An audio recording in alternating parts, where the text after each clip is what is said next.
Hello guys, welcome back to my channel. So here in this video we will learn electric field due to line charge density. तो हमें ये तो पता है कि electric field क्या है, हमें ये भी पता है कि लाइन चार्ज क्या है.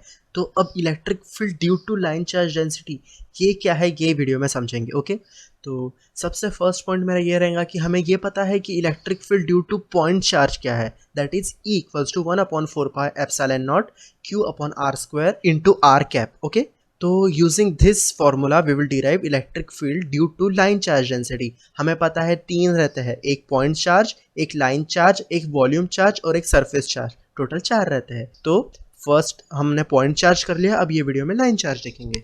And another important point is ये जो डेरिवेशन है वो most of the time exam में आता है, तो बहुत इजी है. ध्यान से देखो और ध्यान से समझो और कुछ डाउट आए तो पूछो. ठीक है, तो सबसे पहला मेरा एम रहेगा सिलेंड्रिकल कोऑर्डिनेट सिस्टम ड्रॉ करना, वो भी किसके रिस्पेक्ट में, कार्टेशियन के. ओके, तो सबसे पहले हमारा एम रहेगा एक्स वाई जेड एक्सिस बनाना. तो ये मैंने एक बार बना ली है एकदम अच्छी से. आपको बताता हूँ मैंने क्या बनाया. सबसे पहले हमें एक्स वाई जेड एक्सिस लगेंगी, तो ये x, ये y, ये z. ओके, फिर मैंने ये देखो एक रेड लाइन दिख रही है, वो रेड लाइन क्या है और वही हमें ड्रॉ करना है. वो रेड लाइन है इनफाइनाइटली लाइन चार्ज, उसकी लेंथ है इनफाइनाइट, जो कि मैंने z एक्सिस पे ली. आप y पे और x पे किधर भी ले सकते हो, तो मैंने टेम्पररी z पर ली है, तो ये इनफाइनाइटली लाइन चार्ज है. ओके, बट हमें एक पर्टिकुलर प्लेस से इलेक्ट्रिक फील्ड कैलकुलेट करनी होगी, तो मैंने वो पोजीशन माना यहाँ पर. ये मैंने समझो उसमें v माना और उसके कोऑर्डिनेट मैंने लिया r, फाई, 0. तो सबसे पहला डाउट वाई आर, तो ओरिजिन से ये पॉइंट V का डिस्टेंस R रहेगा. Second doubt is why phi, तो जो x एक्सिस रहेगी और जो R रहेगा उसके बीच में का एंगल फाई होगा. Then the third doubt is why zero. Zero इसलिए क्योंकि हम एक्स वाई प्लेन में है ना कि z में, तो z प्लेन जीरो ही होगा z एक्सिस के लिए, एंड इसी रीजन से z कोऑर्डिनेट जीरो हुआ. ओके, और मैंने फिर बोला था कि ये जो लाइन है उसकी लेंथ इनफाइनाइट है, एक इसलिए मैंने dx डिफरेंशियल लेंथ कंसिडर की है, जिस कोऑर्डिनेट्स मैंने माना है 0, 5, z. अब अपना फर्स्ट डाउट रहेगा कि 0 क्यों, क्योंकि जो सिलेंडर है वो सेंटर पर है. ओके, सेकंड y, 5, z, क्योंकि हम ये पॉइंट को ये पॉइंट से कनेक्ट कर रहे हैं, लाइक एंगल फाई ही होगा x कोऑर्डिनेट से, और z कोऑर्डिनेट पे तो ऑलरेडी है इसलिए z. हमें ये भी पता है कि जो लाइन चार्ज है स्मॉल डिफरेंशियल लेंथ के लिए वो कितना होता है, dq is equals to rho L D L. ठीक है, ये एक्सेप्ट किया आपने, मैंने लास्ट वीडियो में बताया था. अब ये जो dl पॉइंट है, इसको हम पॉइंट कंसिडर कर सकते हैं क्योंकि ये dl साइड, dz साइड जो कि बहुत छोटी है, तो ये जो पॉइंट चार्ज है dz, उसका ये डायरेक्शन में आएगा इलेक्ट्रिक फील्ड. में जो डायरेक्शन रहेगा इलेक्ट्रिक फील्ड का वो ये डायरेक्शन में आएगा, जिसको हमने r कंसिडर किया. आप इधर देख सकते हैं, इधर बहुत कीचड़ माचड़ हो गया है. तो ये एक पॉइंट, हमने इसे एक पॉइंट कंसिडर किया जिसका v से, जो v पोजीशन है जहाँ से हम इलेक्ट्रिक फील्ड काउंट कर रहे हैं, उससे डिस्टेंस हमने कैपिटल R माना है. और जो कि मैंने बोला कि वो स्मॉल डिफरेंशियल लेंथ है, इसका मतलब हम उसे एक पॉइंट चार्ज कंसिडर कर सकते हैं. अगर हम उसे पॉइंट चार्ज कंसिडर कर सकते हैं तो क्या मैं ऐसा लिख सकता हूँ electric field due to point charges E is equals to 1/4 pi epsilon naught R square into R cap. अब आपका डाउट रहेगा वाई कैपिटल R, क्योंकि हम ये जो पोजीशन है उससे इसकी इलेक्ट्रिक फील्ड काउंट कर रहे हैं, तो उसके लिए हमने कैपिटल R लिखा है, ना कि स्मॉल r. हम ये ओरिजिन से इलेक्ट्रिक फील्ड काउंट नहीं कर रहे हैं, हम ये dz से इलेक्ट्रिक फील्ड काउंट कर रहे हैं, इसलिए मैंने कैपिटल R लिखा. Okay, means what is r?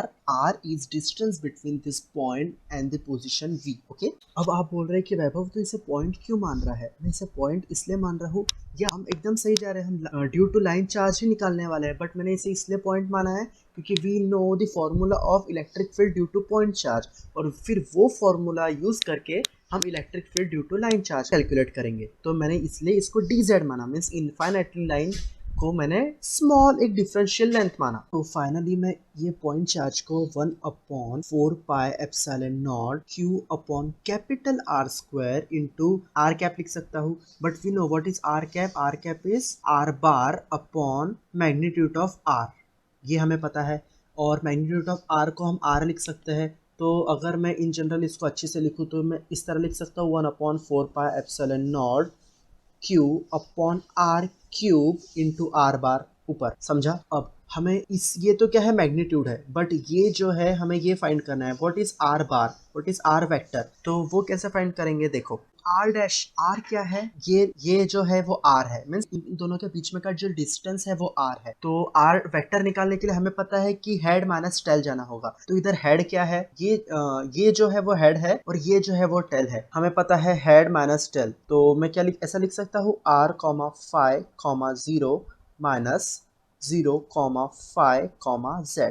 तो यहाँ से r बार क्या रहेगा, that will be r, 0, minus z। Accept किया, मतलब r minus 0 is r, 5 minus 5 is 0, 0 minus z is minus z। तो जो r वेक्टर आया, जो r डैश है वो r, 0, माइनस z आया। तो यहाँ से r क्या आया, r equals to, r will be under root of r square plus 0 square plus z square minus time z square, that will be under root of r square plus z square। Okay, तो अगर मैंने इसको और इसको इसमें replace किया तो मुझे क्या मिलेगा, 1/4 पाई एप्सिलॉन नॉट।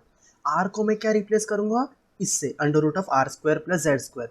तो मुझे यहाँ पे मिलेगा अंडर रूट ऑफ, ओके मैं अंडर रूट ऑफ ना लिखते हुए लिखता हूँ r square plus z square to the power 1/2, but मैं 1/2 टू दी पावर 3, तो मैं इसको क्या लिख सकता हूँ, R square plus Z square to the power 3/2। Okay, तो R square plus Z square to the power 3/2 into, मैं यहाँ पे लिखा R comma 0 comma minus Z.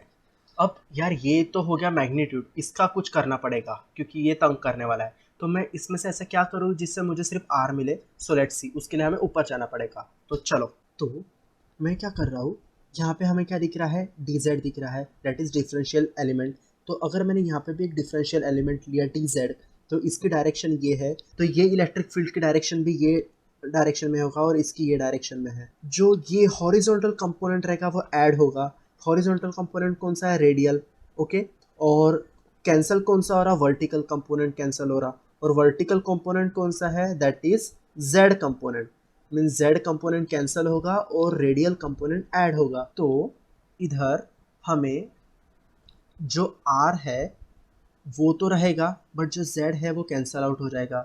तो हमें क्या मिलेगा, 1/4 pi epsilon naught R square plus Z square to the power 3/2 into R. Guys this is so bad, मुझे किसने याद नहीं दिलाया कि मैं यहाँ पे डी क्यू भूल रहा हूँ। यहाँ पे भी डी क्यू, अपन क्यू तो भूल ही गए, 1/4 पाई एप्सिलॉन नॉट के साथ ही खेल रहे हैं, तो यहाँ पे डी क्यू आएगा। ओके, अब क्यू डी क्यू आएगा, फॉर्मूला तो Q/4 पाई एप्सिलॉन नॉट है। डी क्यू इसलिए आएगा क्योंकि हम डिफरेंशियल एलिमेंट ले रहे हैं, हमने डी जेड लिया, that is a very small element, that is very small line, इसलिए डी क्यू आएगा। ओके, तो हम यहाँ पे लिखेंगे 1/4 pi epsilon naught R square plus Z square to the power 3/2 into R, और यहाँ पे D Q. Okay, and this is equals to D E. Okay, wait, why D E, मैंने यहाँ पे डी ई लिखा, क्यों डी ई, क्योंकि हम डिफरेंशियल लेंथ के साथ बात कर रहे हैं। इधर हम बात किसकी कर रहे हैं, डिफरेंशियल लेंथ, जो इतना पार्ट है हम उसकी बात कर रहे हैं, बट हमारी तो इनफाइनाइट लाइन है, तो इसके लिए हमें इंटीग्रेट करना होगा।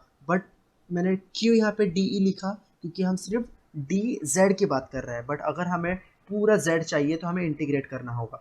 तो अब हम इंटीग्रेट करने वाले हैं, ठीक है।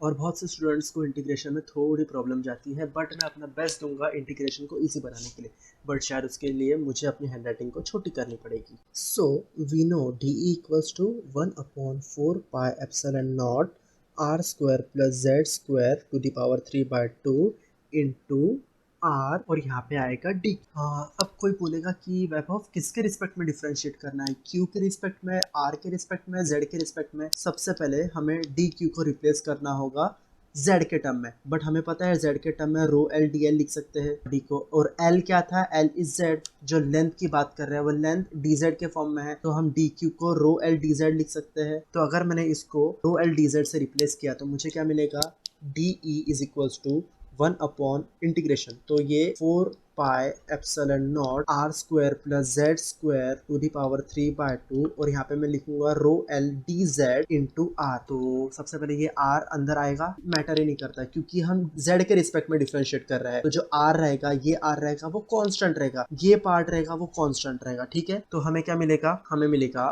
E is equals to 1/4 pi epsilon naught R into integration rho L. Even मैं रो एल को भी बाहर ले सकता हूँ, तो ये रो एल जो रहेगा वो भी गायब हो जाएगा, तो मुझे मिलेगा D Z upon R square plus Z square to the power 3/2। और अब आया एकदम डिफिकल्ट पार्ट, जो कि जिसे इंटीग्रेशन नहीं आता वो बोलेगा, but it's okay, it's too easy. सब बोलेंगे ओ शाप जी अब कैसे करेंगे, इट्स ओके, बहुत इजी है। सी क्या करना होगा, हमें ये जो पार्ट है उसको रिप्लेस करना होगा। कैसे रिप्लेस करेंगे, हमारे पास एक मेथड है सब्स्टिट्यूशन मेथड, जो कि इंटीग्रेशन में यूज होती है। तो मैं क्या करूंगा, यहाँ पे जो z है ना उसको मैं r tan थीटा से रिप्लेस करूंगा, r tan थीटा से। ठीक है, तो dz क्या होगा, dz इज इक्वल्स टू, हम z के रिस्पेक्ट में डिफरेंशिएट कर रहे हैं, तो r into sec square theta. See मैंने क्या किया, z equals to r tan theta, और अगर मैंने इसको डिफरेंशिएट किया, इसको डिफरेंशिएट क्यों किया, क्योंकि मुझे z को रिप्लेस करना है तो dz को भी रिप्लेस करना पड़ेगा, और dz को अगर रिप्लेस करना है तो मैं उसके लिए लिखूंगा r sec square theta. Sec square theta कहाँ से आया, tan थीटा का डिफरेंशिएशन होता है सेक्स स्क्वायर थीटा। तो अगर मैंने ये दोनों पार्ट इधर लिख दिया तो मुझे क्या मिलेगा, E is equals to rho L R upon blah blah blah blah integration of dz को मैं क्या लिख रहा हूँ, r sec square theta upon R square plus R square tan square theta into D theta. Why D theta, क्योंकि हम जब dz को डिफरेंशिएट करें तो यहाँ पे डी थीटा आएगा, means dz equals to R sec square theta D theta. Okay, but मुझे एक बात बताओ, जो हम dz ले रहे थे, dz क्या था, small part of that length, but अगर मैंने उसको z लिखा तो वो लेंथ की साइज क्या होगी, इन्फिनिटी, तो मुझे minus infinity to infinity integrate करना होगा, तो मेरी लिमिट क्या रहेगी यहाँ पे, माइनस इन्फिनिटी टू इन्फिनिटी। ठीक है, बट जब मैं z को थीटा से रिप्लेस करूंगा तो मुझे वो limit minus infinity to infinity भी रिप्लेस करनी होगी, और फिर वो कैसे करेंगे, वो देखो इस तरह करेंगे। तो z equals to R tan theta है। ठीक है, तो जब मैं z को माइनस इन्फिनिटी डालूंगा तो मुझे क्या मिलेगा, थीटा इक्वल्स टू माइनस पाई/2। कैसे, जब z माइनस इन्फिनिटी रहेगा तो मुझे थीटा मिलेगा माइनस पाई/2, क्योंकि जब मैं इधर माइनस पाई/2 डालूंगा तो मुझे यहाँ पे मिलेगा एंड ऑफ माइनस पाई/2 is equals to minus infinity. वही अगर मैंने जब z टेंड्स टू इन्फिनिटी डाला तो मुझे थीटा मिलेगा पाई/2। क्यों, क्योंकि जब टेन थीटा हो गया तो इन्फिनिटी, तो ये पूरा part infinity means z equals to infinity, तो मेरी लिमिट क्या रहेंगी, माइनस पाई/2 से पाई/2। लिमिट का कॉन्सेप्ट समझा पक्का, if not just tell me comment section में। तो मुझे क्या मिला, E equals to 1/4 pi epsilon naught, this is constant इसलिए बाहर है, रो एल इंटू आर, और यहाँ पे इंटीग्रेशन रेटिवली माइनस पाई/2 टू पाई/2। अंदर क्या क्या रहेगा, मैं सबसे पहले यहाँ पे लिखूंगा सेक्स स्क्वायर थीटा, सी यहाँ से मैं लिख रहा हूँ, अपॉन यहाँ पे रहेगा R square plus R square tan square theta, और इधर क्या रहेगा, to the power 3/2 D theta. ठीक है, अगर मैं इसे और सिंप्लीफाइड करूँ तो मुझे क्या मिलेगा, E equals to rho L R square, ये आर बाहर आ गया, इसके साथ एक आर था, कहाँ गया, हाँ यहाँ पे एक आर था वो इधर आ गया, तो मुझे मिला आर स्क्वायर, और इंटीग्रेशन में सेक्स स्क्वायर थीटा ऊपर है plus tan square theta is sec square theta, sec square theta to the power 3/2, तो यहाँ पे मुझे मिला sec square theta to the power 3/2, 2 से 2 कैंसिल, तो मुझे यहाँ पे मिला सेक क्यूब थीटा, और ये आर इधर चले गया तो यहाँ पे आर स्क्वायर होगा, ये तो करेक्ट है। बट इधर क्या हो रहा है, जो मैंने आर स्क्वायर कॉमन लिया उसकी भी पावर 3/2 रहेंगी, तो 2 से 2 कैंसिल हो गया, बचा आर क्यूब, तो इधर आएगा आर क्यूब, तो मैंने ये आर क्यूब को आर स्क्वायर से कैंसिल किया, तो मुझे क्या मिलेगा, E equals to rho L upon 4 pi epsilon naught integration that will be limit from minus पाई/2 से पाई/2। अगर ये सेक क्यूब थीटा और सेक स्क्वायर थीटा कैंसिल किया तो मुझे क्या मिलेगा, 1 upon sec theta into R. Okay, ये पार्ट मिला मुझे। फिर मैंने अगर उसे लिखा, अगर इसे इंटीग्रेट किया, हमें पता है 1 upon sec theta is equals to क्या होता है, कॉस। ओके, ये आप सबको पता है, तो बचा क्या, E equals to rho L upon 4 pi epsilon naught integration from minus पाई/2 टू पाई/2, इधर मुझे मिला कॉस थीटा, इधर आर बाहर आएगा, क्यों बाहर आएगा, क्योंकि आर कांस्टेंट है, हम with respect to theta integrate कर रहे हैं, तो यहाँ पे थीटा, कॉस थीटा का इंटीग्रेशन क्या होता है हमें पता है, दैट इज साइन थीटा, तो मुझे यहाँ से मिला E equals to rho L upon 4 pi epsilon naught R sine theta, limit रहेगी minus pi by two to pi by two. Okay, तो अगर मैं इसे और सिंप्लीफाई करूँ तो मुझे क्या मिलेगा, अगर मैंने मिलेगा rho L upon 4 pi epsilon naught R, यहाँ पे sine pi by two is 1 minus sine of minus pi by two is -1 means minus of -1 is 2। तो मुझे यहाँ से क्या मिला, E is equals to 2 times rho L upon 4 pi epsilon naught R, and यही हमें चाहिए था, means E is equals to rho L upon 2 pi epsilon naught R, and this is what we want. अब ये थोड़ा गिचड़ माचड़ हो गया, means ये थोड़ा अच्छी से नहीं लिखा गया। मैंने वैसे इसकी पूरी नोट्स डिस्क्रिप्शन में लिंक दी है, उसके ऊपर से आप डाउनलोड कर सकते हो, तो उसमें मैंने बहुत अच्छे से एक्सप्लेन किया है पूरा पार्ट, तो आप देख सकते। So here is the PDF, ये मैंने अपलोड किया है डिस्क्रिप्शन में, आप चेक कर सकते हैं। और मैंने एकदम सिंपल लैंग्वेज में लिखा है। आई होप कि आपको 100% समझ जाए। फिर भी अगर कुछ डाउट आया तो यू कैन टेक्स्ट और you can add a comment over here. Thank you.